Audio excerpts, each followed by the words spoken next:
Seguimos, amigas y amigos, en Círculo Virtuoso, y ahora tenemos una entrevista muy importante, por cierto. Estamos con el doctor Enrique Saavedra Tarmeño. Él es docente de la Universidad Nacional Mayor de San Marcos, es contador público colegiado, por cierto, pertenece a los miembros de la miembro hábil en el Colegio de Contadores Públicos de Lima, que por cierto también nos comentará la situación preocupante de los miembros de la orden, amigas y amigos.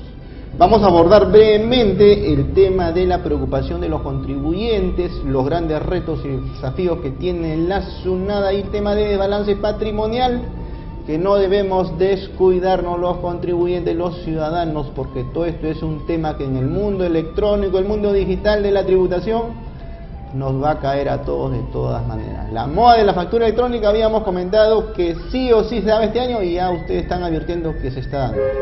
Muy bien, vamos con la entrevista. Doctor Enrique Saavedra Tarmeño, muy buenas tardes, buenas noches ya pues. Se nos viene digamos, un jueves muy preocupante en muchas situaciones. Doy la bienvenida al programa El Círculo Virtuoso. Gracias por estar en Onda Digital TV. Muchas gracias, Juancito. En primer lugar, mi saludo fraterno a todos los radioescuchas que están en este momento en atención. Efectivamente, un tema que nos preocupa es el tema de la SUNAT. En aras y en función a su facultad de fiscalización ha ingresado una campaña agresiva para efecto de verificar el correcto cumplimiento de la obligación tributaria. En ese aspecto, la tecnología le ayuda a definir mejor el perfil del contribuyente, es decir, a quién fiscalizar, cuándo fiscalizar, cómo fiscalizar. La data que se recoge tanto de la información que deja el contribuyente y la información que recoge SUNAT de terceros, como puede ser el ITF, como puede ser el PT notarios, como pueden ser las declaraciones mensuales, le permite a SUNAT hoy definir el perfil del contribuyente. Pero ¿qué es lo que está pasando? ¿Qué está ocurriendo, doctor? A ver, ¿qué es lo que está ocurriendo? Que en este proceso de hacer un contraste de información, por ejemplo, a través del ITF, respecto de lo que el contribuyente ha declarado o no ha declarado, SUNAT detecta una inconsistencia y notifica al contribuyente. Pero en muchos casos, este levantamiento de información no ha pasado por el filtro correspondiente y genera una incertidumbre en las contribuyentes, en los sujetos deudores. ¿Por qué razón? Por ejemplo, el ITF solamente levanta una parte de la información financiera, y esto da lugar a que en muchos casos, aparentemente, se genere un incremento patrimonial por las personas, que genera pues desosiego, porque de pronto tiene una renta de 1 millón, de 2 millones o 10 millones, cuando en la práctica puede también ser rentas no gravadas. Eso es por un lado. Por otro, la generalización ahora de la facturación electrónica y la contabilidad electrónica obliga pues a que los contribuyentes se pongan barbas en remojo y puedan requerir ahora sí a su contador y a su experto tributarista para que lo ayude a soportar este proceso de fiscalización. Ahí es necesario la participación activa del gremio profesional, que estos últimos años ha sido descuidado. ¿En qué sentido? La defensa del gremial, digamos, bueno. La defensa gremial y la defensa del contribuyente respecto de cuál es el verdadero alcance de la facultad de fiscalización. Correcto. Esta, que es de carácter discrecional, en muchos casos puede generar una rebasa. Que no haya un abuso, digamos. Que no haya un abuso, que se respete los derechos constitucionales.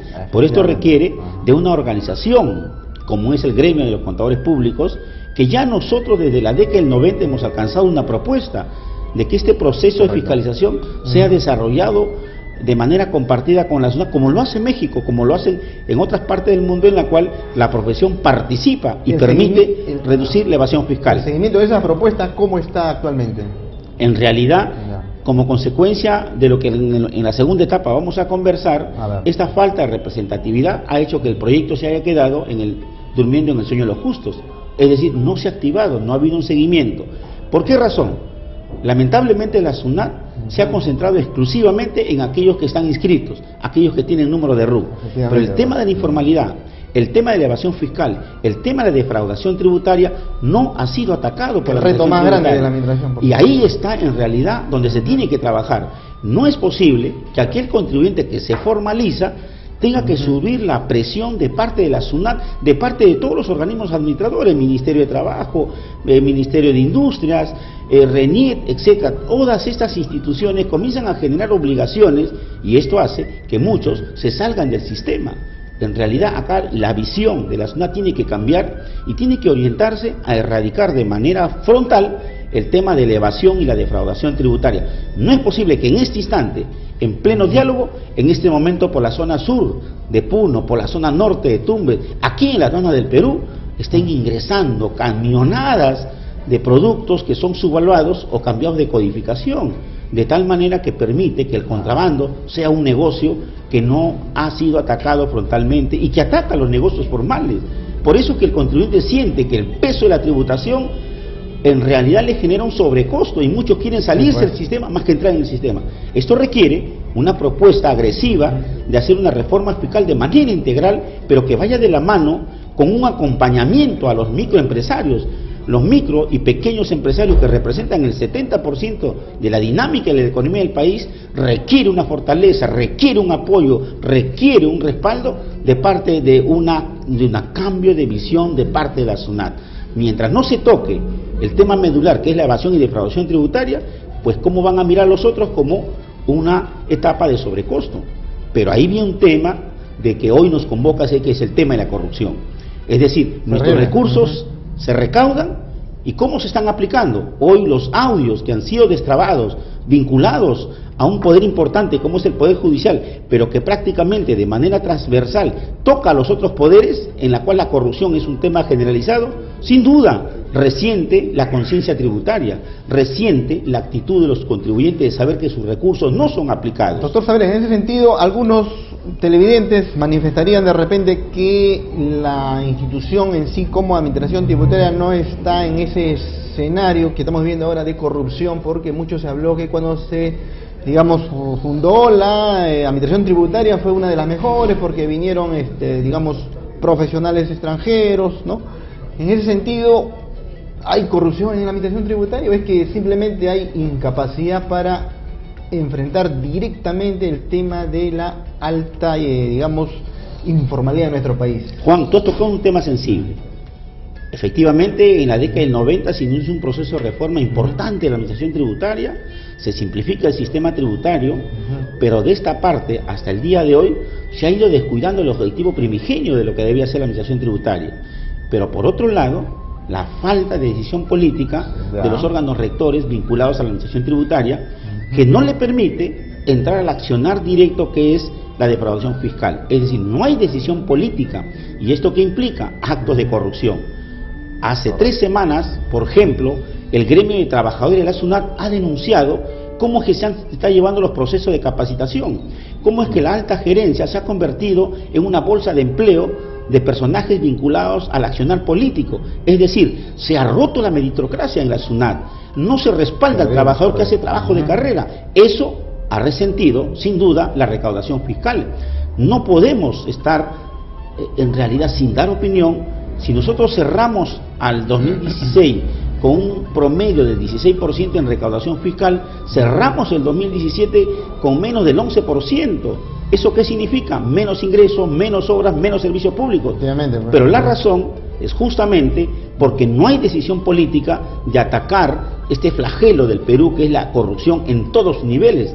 Por lo tanto, la SUNAT no se ha escapado de este tema. Está la denuncia al gremio de los trabajadores a la ex superintendente, por ejemplo, respecto de cómo se está ejecutando el presupuesto de la SUNAT.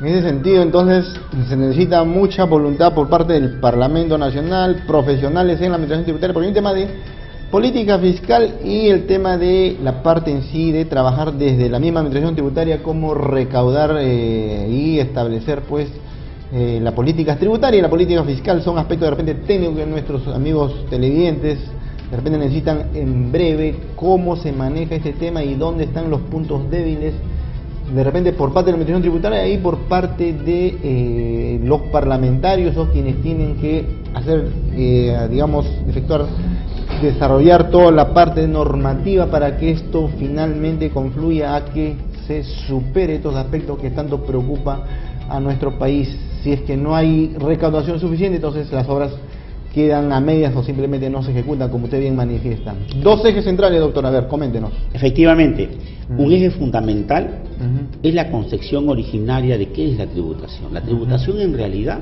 es una herramienta de redistribución de la riqueza. Correcto. Es decir, pedir la tributación, recaudar los ingresos, redistribuirlos adecuadamente y generar servicios y poder ir quitando, reduciendo las brechas de desigualdad que tiene nuestro país. Entonces, tenemos en primer lugar que volver a esa concepción de que la tributación sí, efectivamente, puede convertirse en una importante herramienta de cambio social, de transformación, a través de una recaudación y de un aplicativo en los servicios públicos. El primer eje. El segundo eje, necesariamente, se tiene que pasar por una transversal reforma fiscal, que tenga que ver la administración tributaria y el sistema tributario. No los parches, no las clásicas modificaciones tributarias del 31 de diciembre. El país ya no da más para esto. Lo que se requiere hoy es urgentemente una reforma integral del sistema tributario y de la administración, que tiene que cambiar su visión, por ejemplo, de un tema fundamental como es la facultad de fiscalización. Así es. La facultad de fiscalización no es cerrar negocios, la facultad de fiscalización no es incrementar de multa a los contribuyentes, la facultad de la fiscalización es incrementar la sensación de riesgo de que los contribuyentes que no cumplen sean detectados y sean sancionados.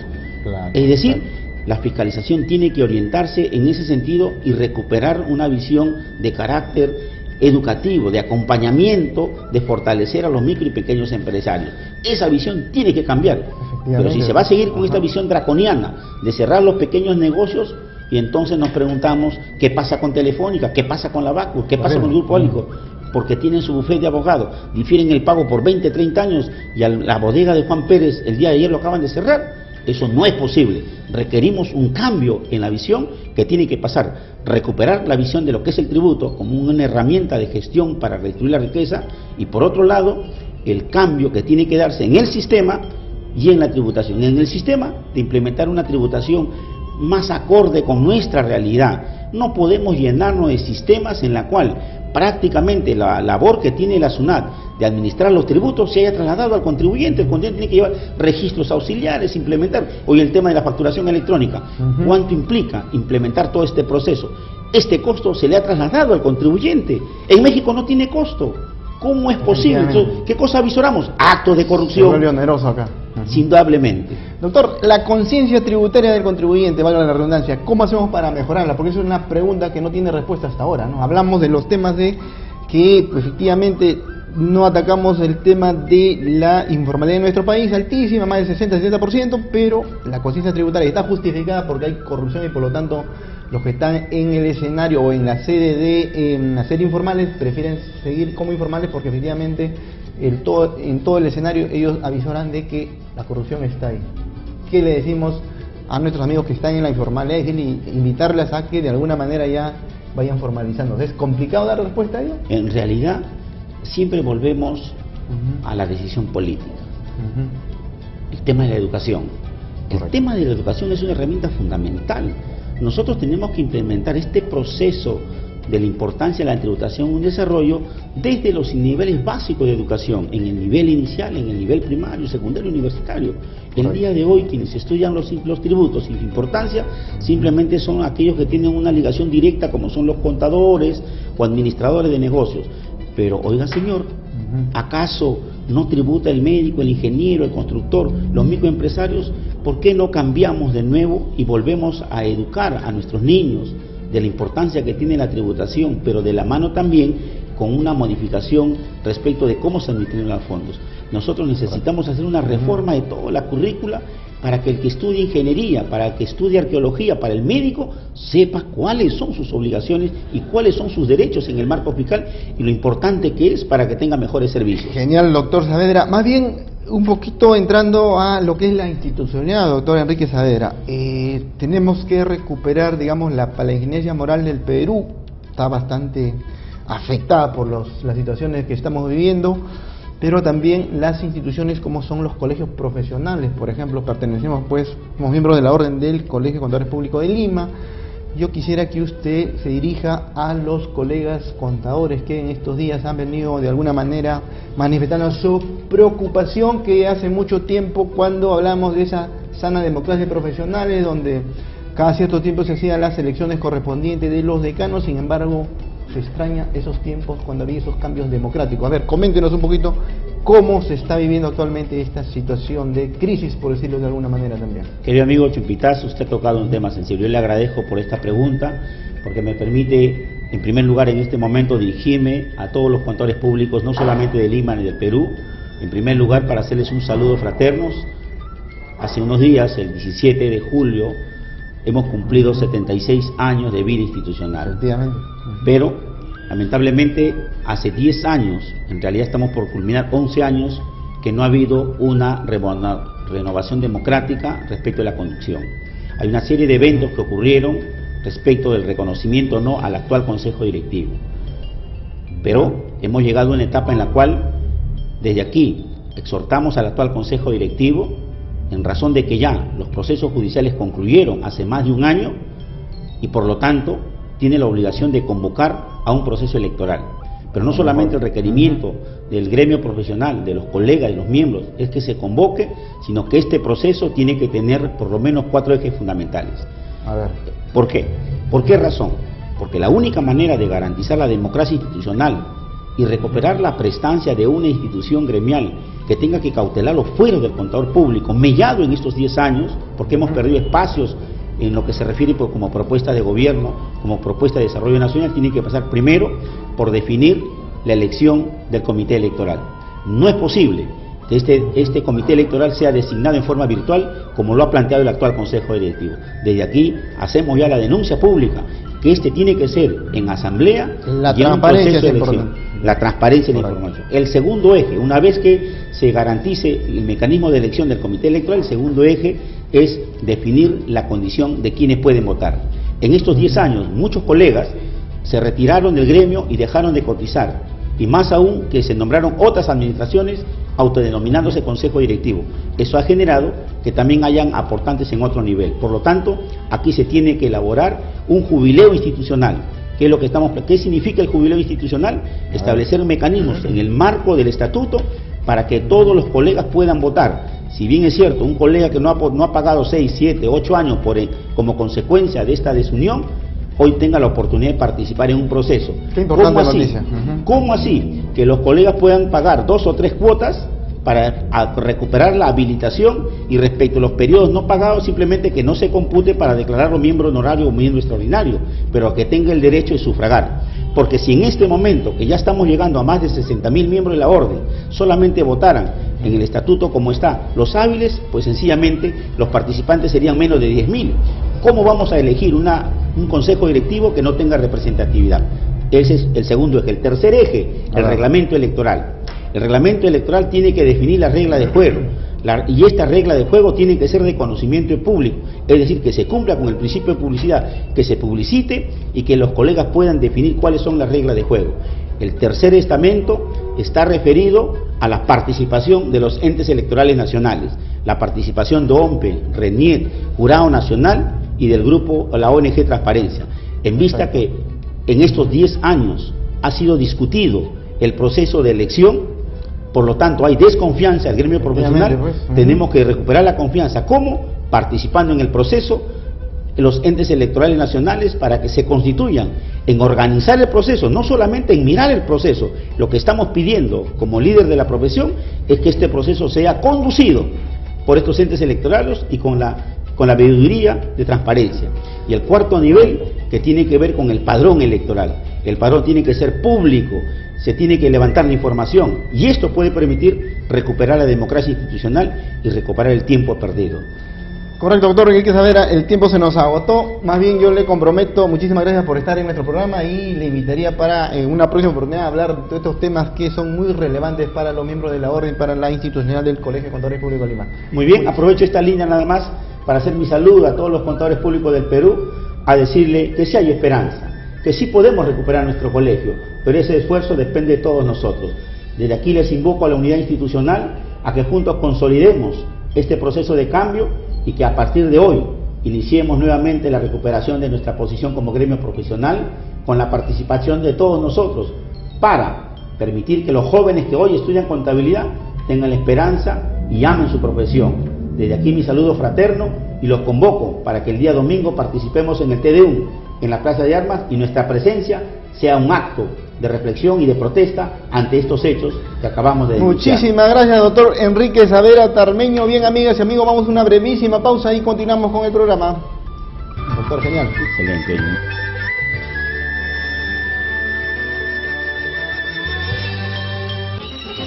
Pique mamma mia, pasacciano. Zitti donne alla musicante, itti vai, itti viene, sembra lo strumento in mano.